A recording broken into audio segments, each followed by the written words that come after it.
Hola, bienvenido, bienvenida, gracias por estar aquí en esta segunda cápsula que yo he nombrado Poesía en las simples cosas. En esta ocasión veremos cómo fundamentalmente en la poesía lo que se logra con el lenguaje poético es que nos recreemos imágenes en la mente conforme vamos leyendo cada verso. A esto es lo que llaman el hecho estético. O sea, cada poema siempre nos va a recordar a objetos, a cosas o a cuestiones ordinarias, concretas, pero también a ideas y conceptos más complejos, donde también va a entrar en juego la parte de la experiencia vivida pues, del lector.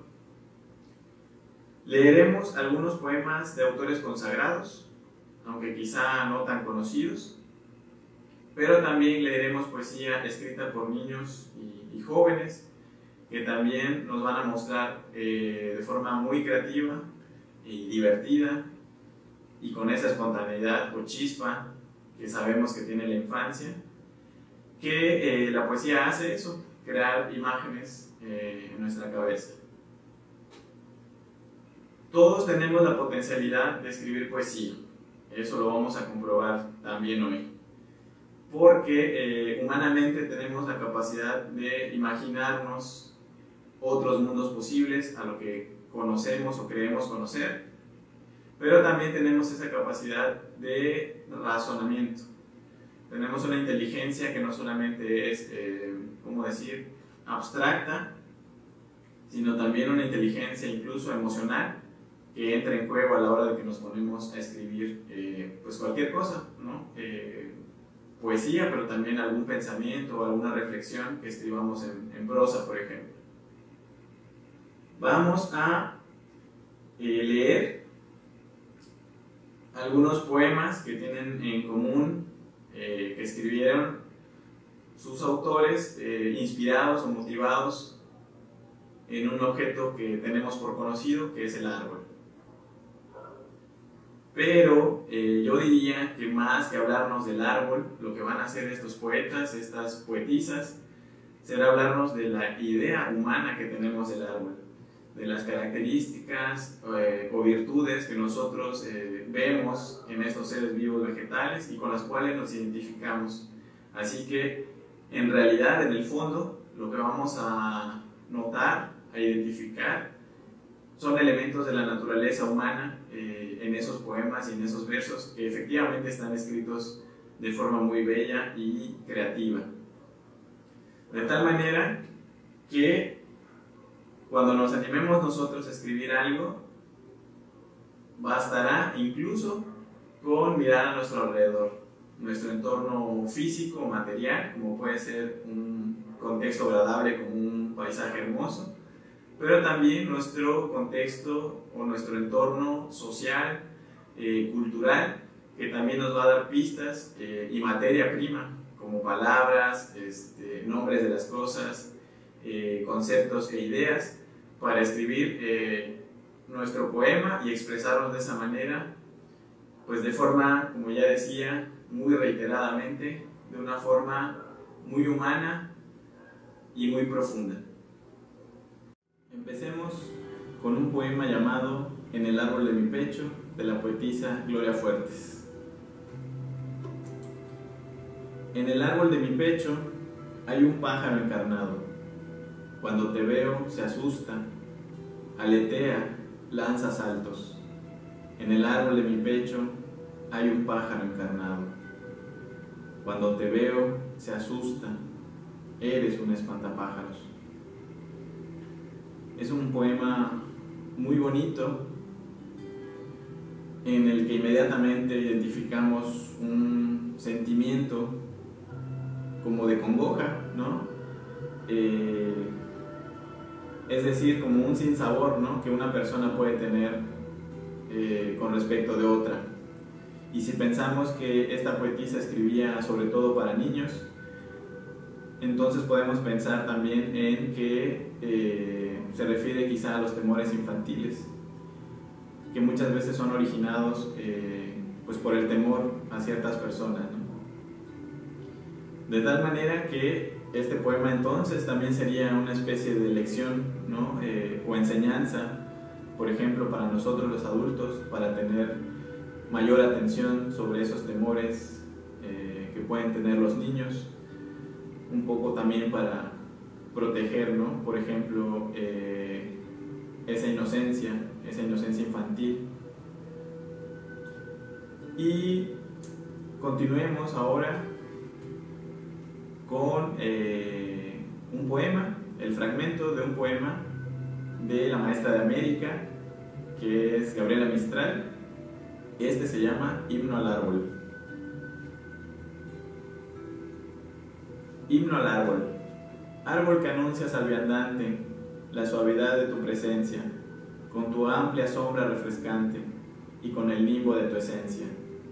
Haz que revele mi presencia en las praderas de la vida, mi suave y cálida influencia de criatura bendecida. Árbol 10 veces productor, el de la poma sonrosada, el del madero constructor, el de la brisa perfumada, el del follaje amparador, el de las gomas suavizantes y las resinas milagrosas, pleno de brazos agobiantes y de gargantas melodiosas. Hazme en el andar un opulento, para igualarte en lo fecundo, el corazón y el pensamiento se me hagan vastos como el mundo. Es un poema también muy hermoso, cargado de imágenes casi en cada verso, y que nos evoca sentimientos positivos, señala virtudes o valores que podemos llegar a tener los humanos, ¿no? Como la fraternidad, como la solidaridad con otros. Entonces es un poema pues de un sentido muy agradable, además de hermoso, por ese uso del lenguaje poético que hace esta poetisa chilena. En este mismo tono positivo, pero incluso ahora veremos que algo divertido también, que puede ser la poesía así, tenemos Eres árbol lo mismo, del poeta José E. Peire, que dice: banco escolar, escucha esto que te decimos. Eres árbol como antes, no cambió tu destino. Hoy tu forma de nube tiene forma de nido, y en las horas de clase tienes tu pajarito. ¿Qué te importa el aspecto si eres árbol lo mismo? Perdiste tu follaje, tu flor y tu rocío, mas por contagio ahora tienes alma de niño. Y en sonrisas y en libros cambiaste de follaje, de flor y de rocío. Eres el mismo siempre, no cambió tu destino. También evocativo de imágenes, ¿no? De un contexto que todos conocemos, que es el de la escuela, pero además lleva al significado de la posible transmutación de las cosas, obviamente desde una lógica pues muy poética. Es decir, nos habla, ¿no? De que aún el árbol, cuando ya no tiene vida, porque lo convertimos en mueble como este, aún así es un elemento vivificador. ¿Por qué? Porque hacen la analogía de que si antes el árbol, cuando estaba plantado, tenía nidos de pájaros, ahora tiene nidos que son su asiento, pero para otro ser que ahora es el niño o la niña que le tocó estar en ese banco. Leamos uno más, este de la poetisa Juana de Ibarburu, que se llama La higuera. Porque es áspera y tan fea, porque todas sus ramas son grises, yo le tengo piedad a la higuera. En mi quinta hay 100 árboles bellos, ciruelos redondos, limoneros rectos y naranjos de brotes lustrosos. En las primaveras, todos se cubren de flores en torno a la higuera. Y la pobre parece tan triste, con sus gajos torcidos, que nunca de apretados capullos se viste. Por eso, cada vez que yo paso a su lado, digo, procurando hacer dulce y alegre mi acento, es la higuera el más bello de los árboles todos del huerto. Si ella escucha, si comprende el idioma en que hablo, qué dulzura tan honda hará nido en su alma sensible de árbol. Y tal vez a la noche, cuando el viento abanique su copa, embriagada de gozo le cuente: hoy a mí me dijeron hermosa. Es también un poema de un carácter muy positivo y alegre, y sin duda también recrea una cantidad de imágenes que nos hace como pasear por un jardín en el que ella hace una comparación, ¿no?, entre los árboles conocidos como bellos y aquellos que aparentemente no tienen belleza, aunque nos enseña que todo depende de los ojos que quieran mirar, que quieran ver de una manera distinta, que es lo que precisamente ya aprendimos que podemos hacer con la poesía.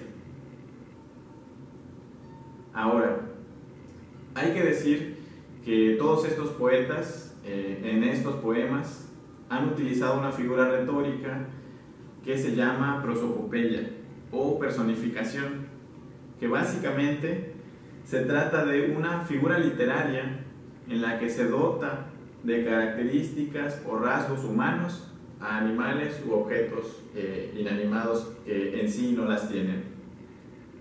Pero también esta personificación puede ser aplicada, por ejemplo, a conceptos. Digamos, el miedo. Si yo digo una expresión, una frase, por ejemplo, como esta: el miedo se coló en mis huesos. Eso sería usar la personificación, porque como sabemos, el miedo no existe de forma tangible, de forma física, material. Es un concepto o es una idea. En cambio, un virus, por ejemplo, sí existe, ¿no? Tiene una existencia biológica. Entonces, un virus sí podría colarse por mis huesos, ¿no? Alguna enfermedad, por ejemplo. Entonces, hay que tomar en cuenta este elemento de la personificación, que es un recurso que utilizan los poetas para no solamente embellecer sus versos, sino para también hacer otros significados, profundizar en sus ideas. Y además, bueno, se lee de mejor forma, ¿no?, en sus poemas. Pero, ¿qué tal ahora un poema lírico? Es decir, uno que haya sido escrito para ser cantado. Así que leamos un fragmento del poema, de la letra de la canción Mi árbol y yo, del cantante pues ya fallecido Alberto Cortés. Esta canción dice así: Mi árbol y yo. Mi madre y yo lo plantamos en el límite del patio donde termina la casa. Fue mi padre quien lo trajo. Yo tenía 5 años y él apenas una rama. Al llegar la primavera, abonamos bien la tierra y lo cubrimos de agua. Con trocitos de madera hicimos una barrera para que no se dañara. Mi árbol brotó, mi infancia pasó, y hoy bajo su sombra, que tanto creció, tenemos recuerdos, mi árbol y yo. hermosa letra de una hermosa canción, ya no digamos de una fabulosa interpretación de este cantante, que si bien ya murió hace no mucho, nos deja este legado lírico, pero también musical. Y precisamente creo que pudimos notar esa musicalidad en los versos, una cierta cadencia que nos marcó como que un ritmo o una velocidad para leer este poema hecho canción. Ahora, lo que vamos a hacer, ya casi para ir finalizando esta cápsula, va a ser leer esta poesía que escribieron unos chicos españoles, ya en su contexto educativo formativo. Escribieron poemas, pequeños poemas, sobre cosas cotidianas que aparentemente no tendrían otra gracia u otro significado más allá de lo que materialmente son, pero estos chicos nos demuestran con mucha gracia y con ingenio que sí se puede decir siempre muchas más cosas de lo que pensaríamos a la primera. Este primero, de Estefanía Castro, verde por fuera, blanco por dentro, en lo blanco escribo un cuento de diversos colores y encuentros. Creo que nos habla quizá de su libreta favorita, ¿no? Nos la describe de alguna manera, pero también nos da un sentido más significativo para ella de lo que hace con ese objeto material. De Fatwa el Bacali. Voy desenvolviendo tu pequeño forro blanco y con un simple movimiento saboreo tu pequeño cuerpo dulce y agradable, dejando con tu rastro un buen aliento. Seguramente se refiere a su dulce favorito, probablemente una menta, por aquello del aliento fresco. Este por sí mismo se explica de una manera muy creativa y además bonita. Las tijeras tienen dos ojos grandes y dos largas piernas, siempre de punta o de pie, como una bailarina. De Elena Roldán. Uno de María Ruiz, que dice: érase un paraguas un verano entero, queriendo llorar lágrimas de invierno. ¿O qué tal este último de Vicente Sempere, que dice: oh Típex, que borras los errores de mi corazón, tienes un mecanismo que me sorprende, parece magia, borras en un plis plas lo que está mal. Es también muy ingenioso, con un rejuego de palabras muy interesante, en el que nos evoca algún objeto que borra textos, pero además hace una especie de analogía, ¿no?, con un borrador ideal que corrigiera los errores humanos o aquellas cosas que nos hacen sentir mal, que bueno fuera que existiera, ¿no? Bueno, pues gracias por haberte asomado a esta ventana cultural con afanes literarios. Espero que te hayas entretenido, que te haya sido útil y también, ojalá, motivador para que ya pues te animes a escribir poesía. En nuestra siguiente cápsula, la tercera y la última, vamos a leer algunos poemas de un poeta yucateco que está justo aquí, quien tenía también esa facilidad para escribir sobre las simples cosas, sobre esas cosas que aparentemente son ordinarias, son cotidianas, pero que con la poesía, como ya hemos visto mucho, siempre se puede llegar a otras visiones, a otros significados y en fin a otras emociones. También vamos a hacer ya propiamente un ejercicio para escribir poesía, para que tengas una herramienta o una dinámica para poder hacerlo. Va a estar basado en imágenes o en gráficos, pero no te cuento más para que regreses a ver esa tercera cápsula. Agradezco a la Secretaría de Cultura y las Artes y a su programa Cultura en Línea 2020 por este espacio. Juntos transformemos Yucatán. Gobierno del Estado.